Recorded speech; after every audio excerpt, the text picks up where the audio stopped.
Hey guys, this is Trick72. This may be my last video on the Bundy Ranch and the BLM and Harry Reid, depending on what goes down. And again, I'm not going to monetize any of these videos.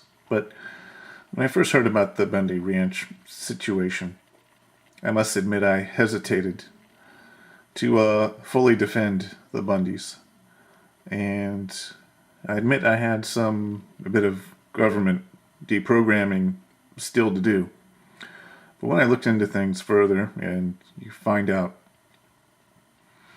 how much land is under the federal control, you begin to realize the true situation. So this BLM and the land that they own and or manage, they tend to, flip back and forth based upon their convenience. They can either say they own it or they can say they just manage it, depending on, what is the best thing for them at the time. So really, any government owning, 84% or controlling 84% of the land mass in Nevada has to be a bit, ridiculous. I think we should probably draw some, boundaries here somewhere on how much percentage of a state that can be under federal control. I'm sure the BLM is not out there every day with their with topsoil and gardening tools improving this land. I have no doubt that the land that the Bundys cattle were grazing on pretty much had no improvements from the BLM. I think all the improvements to the land there were from the cattle ranchers with the water systems and whatnot. So why should the Bundys owe any money to the BLM? They're basically just paying for trespassing on the king's land, which they say is public or owned by the federal government, depending on their convenience. So that's when I started to realize the true situation. I mean, it's like playing a game of Monopoly with someone, and they steal 80% of the deeds when you're not looking, and then still playing the game with that person with that huge advantage.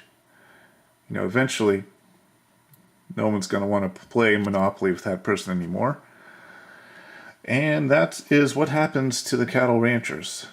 They said they don't want to play anymore, and 50 or so cattle ranchers have abandoned their business and left. So that's why I think we should support the Bundys. And this is going to be a little bit of a rant about the BLM and Harry Reid and his affiliates. So I hope you can stick with me. First I want to show you a video. This is from the Next News Network, and I'll try and provide a link to this video, but if I don't, you can find it on my favorites. The title is Bundy Ranch and the Land and its Masters. And again, this is mostly interviewing this guy called Rusty Hill, who used to work with the BLM on helping find and navigate through the land.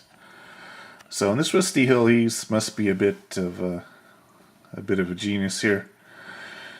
He seems to be an expert scout, expert off-roader, and he knows a lot about real estate and geology. And so again, he detailed a lot of odd things that are going on with the land between Harry Reid the BLM and a couple other corporations like the Ceder corporations and Zion's Bank Corp. So, if you have time, yeah, I think it's a 37-minute video. I think it's quite revealing and worth your while. You should check it out. So, now that we have a spotlight shined on the BLM and what land they own, this is now kind of on the public radar. And I think people are going to start to become quite upset, especially if there's some type of uprising by the BLM.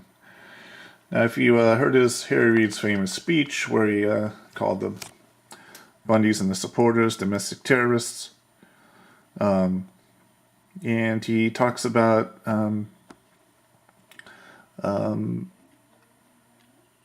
he says something to the effect of the things going on in Mesquite, which I thought was I talked about it in my last video, that I thought it was quite an interesting slip. Either Harry Reid has his mind on Mesquite for some reason, or he's trying to play dumb and pretend that he's somewhat removed from this whole thing. In fact, I believe Harry Reid knows everything that's about Bunkerville, because he has something called the Reid-Bunkerville Trust. So, he has a Reid-Bunkerville Trust, and here's Harry Reid, and I don't know if this is all of his sons, but here are his sons, and 4 of which I believe work for the same law firm in Nevada. And so they are all lawyers / lobbyists. So, and I think they've got a pretty good deal going on. And, Harry Reid does too, and so does the BLM. So, I really think that the best thing, for the BLM to do at this point is just stick their fat paychecks in their pocket, sit on their hands and shut up.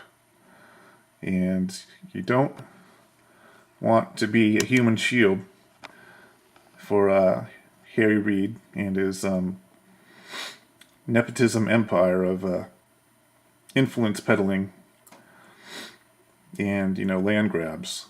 There's no reason to defend this family, with your livelihood and your jobs. I think the best thing to do is to just stand down. Now, sure, you could get possibly fired for doing so. You could get laid off, whatever. But you'd have a pretty good case. An unemployment hearing. I've been to a couple. If you're in the right, your opposition is not even going to show up to the unemployment hearing, or they're not going to be able to provide adequate defense, and you will win by default. So yes, the spotlight is on you. It may be too late. There may be a lot of people who are upset about the land grabbing and monopoly.